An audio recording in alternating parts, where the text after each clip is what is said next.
ओम शांति।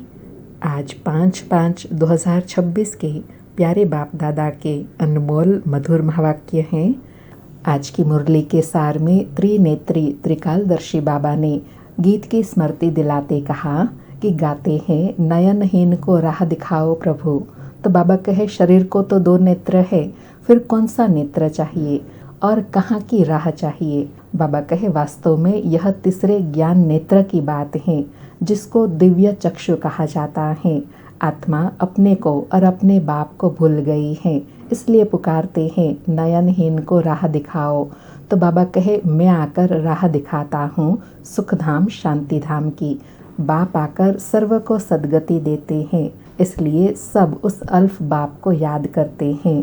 बाबा कहे अब मैं आकर तुमको मुक्ति, जीवन मुक्ति, सुख और शांति का वरदान देता हूँ।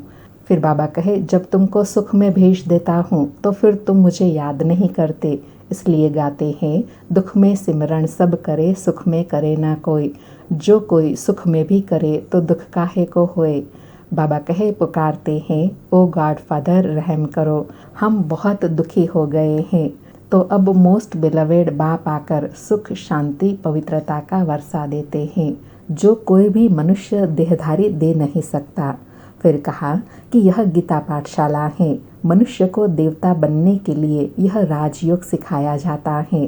तुम यहाँ आए हो स्वर्ग की बादशाही प्राप्त करने, जो बाप ही दे सकते हैं। बाप गीता ज्ञान सुनाई राजा बनाते हैं।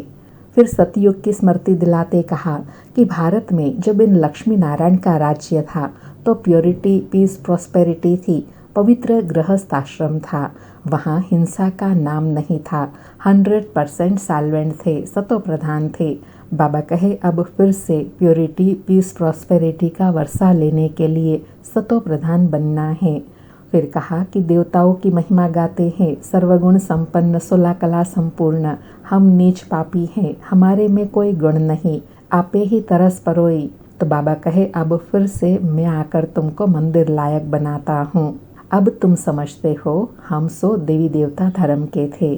फिर विदेही बनने के लिए कहा कि हे आत्माएं देही अभिमानी बनो। देह अभिमानी बन तुम बिल्कुल ही दुखी, कंगाल, नरकवासी बन पड़े हो। अगर स्वर्गवासी बनना है तो आत्म अभिमानी जरूर बनना है। बाबा कहे अब तुम मुझ एक बाप को याद करो और संग बुद्धि योग तोड़ो। रहो भल गृहस्थ व्यवहार में, अपने को आत्मा निश्चय करो। सदा स्मृति रहे आत्मा एक शरीर छोड़ दूसरा लेती है, अब देही अभिमानी बनना है। बाबा कहे मुझे याद करो तो खाद सब जल जाएंगी, तुम पवित्र बन जाएंगे, फिर मैं सब बच्चों को अपने साथ ले जाऊंगा। और लास्ट में कहा कि बेहद का बाप आकर वर्षा देते हैं और रावण श्राप देता है। अब इस रावण पर जीत पानी है, गाया भी जाता है ना, दे दान तो छुटे ग्रहण। अब बाप कहते हैं तुम्हारे ऊपर 5 विकारों रूपी रावण का ग्रहण लगा हुआ है, यह 5 विकार दान में दे दो तो ग्रहण छूट जाएगा। सुनते हैं प्यारे बाप दादा के अनमोल मधुर महावाक्य। आज बाबा कहे मीठे बच्चे, सुख शांति का वरदान एक बाप से ही मिलता है, कोई देहधारी से नहीं। बाबा आए हैं तुम्हें मुक्ति, जीवन मुक्ति की राह दिखाने। मीठे बच्चे, सुख शांति का वरदान एक बाप से ही मिलता है, कोई देहधारी से नहीं। बाबा आए हैं तुम्हें मुक्ति, जीवन मुक्ति की राह दिखाने। आज मुरली से प्रश्न है बाप के साथ जाने और सतयुग आदि में आने का पुरुषार्थ क्या है। उत्तर में बाबा कहे बाप के साथ जाना है तो पूरा पवित्र बनना है, सतयुग आदि में आने के लिए और संग बुद्धि योग तोड़ एक बाप की याद में रहना है, आत्म अभिमानी जरूर बनना है। एक बाप की मत पर चलेंगे तो ऊंच पद का अधिकार मिल जाएगा। आज मुरली में गीत बजा नयनहीन को राह दिखाओ प्रभु। सारी मुरली से धारणा के लिए सार है। पहला पॉइंट, बाप जो नॉलेज देते हैं उसे पूरा अटेंशन देकर पढ़ना है। ज्ञान के तीसरे नेत्र से अपने 84 जन्मों को जान अब अंतिम जन्म में पावन बनना है।